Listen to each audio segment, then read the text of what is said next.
how's it going? I'm Randy Shekell, national number 16 pro and national number 94 in the nation. But this was in 1983, the one and only national they had at St. Louis, Missouri. It was St. Louis International. I was online with these guys right here. It's a 125 500 national. Didn't do real great that race because I was at the end of my pro career. I wasn't really in shape at that time to run a 40-minute plus 2-lap moto, but I qualified to race the final motos, and had a lot of fun. But it was a grueling track. They added a bunch of sand to the track, which I never had before, and my suspension was so soft that I couldn't stand it up enough. But had a fun day. Yeah.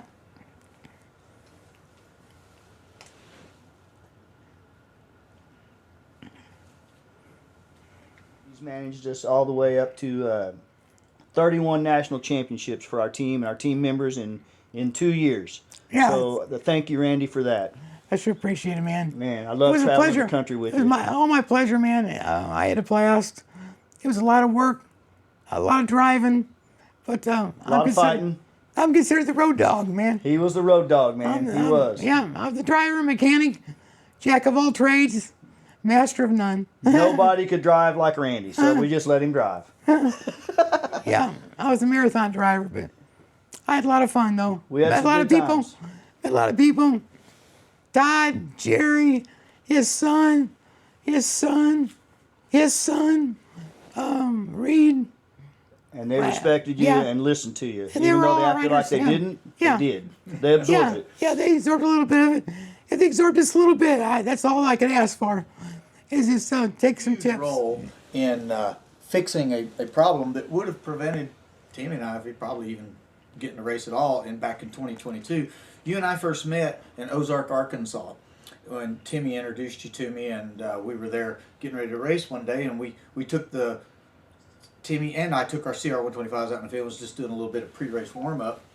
And both bikes were idling up and sounding weird, and though they ran good, they might have run a little too good, but Randy comes up and goes, "I believe your bike's air leaking."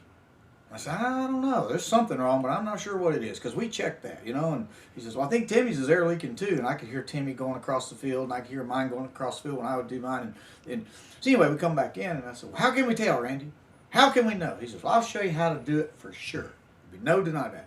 He says, "You're saying there's no air leak. I'm saying there's an air leak." He goes out into his parts department and gets himself a can of carburetor cleaner. And he walks right over to my Elsinore, and he says, "Okay, start that thing up." And I'm going, ring, ring, ring. He goes, psh, right on my intake manifold, ring, buh. Shut off. He says, "Air leak. Told you. Told you it's an air leak." And walked off. He was right. Walked off. He was right. Reholstered his little can of carb cleaner. Spun it around, put it back. So I told you. Timmy, start your bike. Ring, ring, buh. Same thing. Spins it around, puts it back in his hand. So,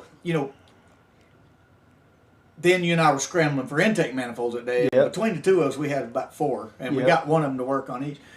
But I went back and I made a video that was telling my story back in 2022 and about Butch and I chasing these intake manifolds. Well, that story would have never happened it wouldn't have happened exactly the same had Randy not just said, "You got an air leak." So from that day forward at the races, when Randy said, "There's something don't sound right, something's wrong," you listen. He can tune it by ear. He can tune it by ear. He can hear you from across the road, and say, "Yeah, I believe your jetting's a little too rich or a little too lean, or I hear your chain rattling, or you got a crappy spark plug, or you're riding like a girl. You're riding like crap. You need to hold it on, And that's what I appreciate the most about you, because I'm the first one to tell you I can't ride for crap. So having somebody like Randy around to tell me how to live. Ka-ching. Thank you, sir. I appreciate it. You're welcome. Much. My pleasure. Okay, I want to thank Todd too for having all his parts and stuff like that at the races.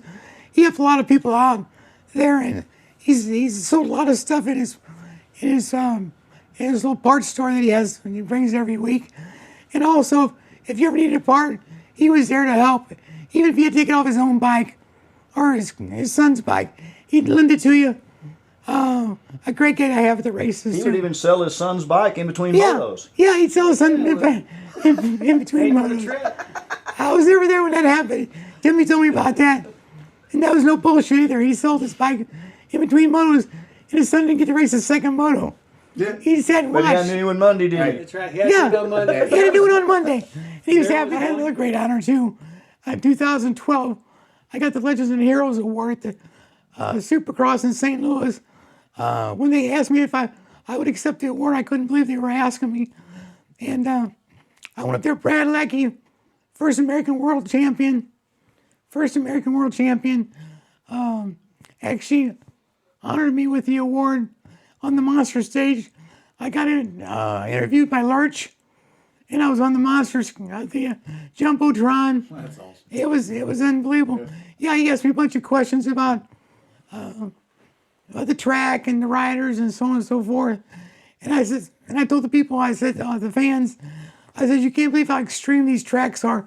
I said, you sitting up there in the stands, can't even imagine how extreme these tracks are compared to being down on the track itself. I was sitting in the stands that day, watched you on the jumbo screen, you and Jay Clark. Uh-huh. You didn't see me because I didn't know you at the time because we weren't racing vintage, but I stood and cheered for you. Yeah, that's awesome. That's awesome. Missouri Motorcycle Hall of Fame for me, would you? I got to go watch Randy be inducted into the Missouri Motocross Hall of Fame, which is a great honor. And I got to watch that. And he was actually with Jeff Emig, which is another Missouri legend. And that's a real honor. And I was proud of him for that. And we had a good day that day. And the plaque is right there. I'm looking at it. And Randy, that is an outstanding accomplishment, my friend. And same to you too. I know you also got in the Hall of Fame too. I got in the Hall of Fame, but it's an honor to be, in my opinion, to first be nominated and then be chosen. Yes. So I mean, there's a lot faster guys out there than me or you, but I'm honored to be in the Missouri Hall of Fame with you, my friend. I appreciate that. Yeah, that was quite an honor for me. It was a special occasion, especially going with Jeff Emig. I mean, he's in the AMA Pro Motorcycle Hall of Fame, which is a huge honor. That's the biggest honor you get in motocross. So just to be there with him was awesome. Very likable guy, very personal, and it was quite an honor. I mean, our friend Joe Burke's in there. My friend Joe Burke is in there. People that are listed are guys that are very well locally known. Jeff Emig went on and was way greater than we ever was or ever will be. But like I said, to be nominated first, and then get picked. Yes, because I mean, there's a list. Yes, absolutely, there is. So it's a long list too. Yeah. I was humbled. I'm like, I didn't even tell my family till like 2 weeks before because I'm like, it was like unreal. And Joe Burke went in the year before me. Joe Burke was a guy I raced in Kansas all the time. I used to go up to Kansas and race all those guys up there because they had a lot of fast guys in Kansas. They came in from Oklahoma. They came in from Iowa. They came in from all over the place. And they were fast. We used to go up there money race all the time. And I got to thank Joe Burke for making me who I am today. Because when you race those guys that are that fast, you get faster yourself. You learn the corner speeds. Because anybody can jump down the straightaway. But it's all about the corner speed. When you get the corner speeds down, that's when you know you're going to be fast. I'd like to thank some friends of mine, Pat Haggerty and Jerry Radiker. They took me to my first money race, where I actually won money in Little Rock, it was Hot Springs, Arkansas. And I came back with some money. Also, when I first started racing, I was racing Hodakis in 1969, 1970. I won my first 6 races in a row. I was hooked in. When I won my first 6 races in a row. And we had a neighborhood full of people that raced. My brother raced. He was really good too, Gary Shekell. And I'd like to thank Gary Casper. He took me to a lot of races. His dad owned St. Peter's Suzuki out there in St. Peter's, Missouri. And I rode for him for 1 year. But I rode most of my career for Yamaha. I was a factory support rider for Yamaha. They gave me my bikes and parts for free, and I fill out reports every week. R&D department reports. So I went there and tested bikes for them in 77. I got to test bikes with Rick Brigade, PR Cars maker Mike Bell, Willie Strout, and we went to Saddleback, Danza, Indian Dunes, and I tested. They paid me for testing with them, which was a blast. You broke some bikes too, didn't you? Yeah, broke some bikes. Yeah, I was riding Golden State Series, and I finished one race. I finished right behind Jeff Ward, which was a great honor. Yeah, and just had a blast in my whole career, man. I forgot a bunch of people. Tim kind of got me racing. Somebody traded an old DT100. That was my first bike that got me hooked. Now I've probably had 100 of these bikes since then. So, but met Randy a few years ago, racing with MOVMX. He was always kind of the big leader when I started racing in 2012, and that was what he was saying is I graduated to slow. I moved up to slow, so that was a big thing. But here lately, with the rocket ship team. Andy's been instrumental in kind of helping me and really more my son and just a general camaraderie of just hanging out at the racetrack and inside the race trailer we have a whole list of Randyisms that we have, Randyisms. Just different statements. It's just that's the fun part for me. I'm no good at racing a dirt bike. I am highly mediocre at best, but I just enjoy it. And he's part of the camaraderie that makes it fun. So I just want to say thank you for that. Thank you. Appreciate you being there and all the help you've given us. You're awesome, Randy. I call that the Randy Commandments, is what I call it on the tour. That's what it calls me. Yeah, that's pretty funny. It was I awesome. get a laugh out every time I read it. Oh, I read it just to remind myself. I do. I have to read it just to remind myself. I said refer to number 3 or Yeah. refer to number 1, whatever it may be. I think my closing statement to Randy would be rapidly one day the kids being my son Ryder Maddox, Reed Borgfield, and Jordan, they're all about to go out into practice, and they fire up these 100cc 125 two-strokes, and they fire them up from dead cold. It's cold start, and the first thing they do is and they're revving, and I'm coming at them again. Randy wasn't there that day, and I said, I don't know where you parents were, but I did your duty for you, okay? I said, boys, shut them things off. I'm about to pull a Randy on you right now. I tore them a new butt, man. I said, if you're lucky Randy wasn't here, I'm going to go hard on you, but you're lucky Randy wasn't here. But Randy's aggression against stupidity is probably one of the greatest factors you've probably ever had on me, because you have helped me fix stupid, and I am pretty stupid. I don't ride very well either, but so I love you, Randy. Thank you for everything, man. I would let you chew my ass out any day of the week and respect it Because you deserve it. I deserve it. I've been there, dude. Well, another little Randy story. We're driving to wherever we were going. We're like, let's whip in McDonald's, because McDonald's gets you in and out pretty quick. Usually. So we pull in, the line's just at the drive-thru, so we sit there. Randy, we finally get up, and Randy gives them an order. I want a fish sandwich with no cheese, because I'm lactose intolerant. And I want a frozen Coke. And I get what I ordered. So we sit there. Dude, we're in line for, I'm going to go a good 20 minutes. I'm like, Randy, this is cutting into our time. We were wanting to be down at wherever we were going. We get up there to the window. Guy takes our money. We finally get to the next window. Lady hands our stuff. Randy tears into it. This ain't what I ordered. I told you no cheese. And where's my frozen Coke? Well, we didn't have your Coke, sir. You're going to have to drive back around and order another one. In a hideous line. Dude, I've never seen Randy come unglued, man. I'm telling you right effing now, I'm not driving back around. I effing ordered it back there. Yeah. I effing paid for it here, and I'm effing picking it up right here, and I'm not leaving. He put it in park and turned it off. That's the sign. That's the sign. Yeah. Oh. And it wasn't long, man. Here come a frozen Coke. He got the correct cheese sandwich. I'm just sitting over eating my French fries, like, man. Yeah. But he told him how a cow ate the cabbage, man. And that's how it went down. Yeah, That's supposed to be awesome. fast food. But that's the fun stuff I remember of you, Randy. Yeah. And like Jerry said, man, we're Glory Day guys. We've done had our fun. We're still doing it because we love it. And thank you for helping my son. You know, they're hard-headed. Yeah. You know, Dad can't tell him what to do. He can't tell his kid what, but he'll listen to someone else. Yeah. And they do. They don't want to, but they do. Right. But Yeah, they may act like they're not listening, but they really are they absorb listening. it. They absorb it.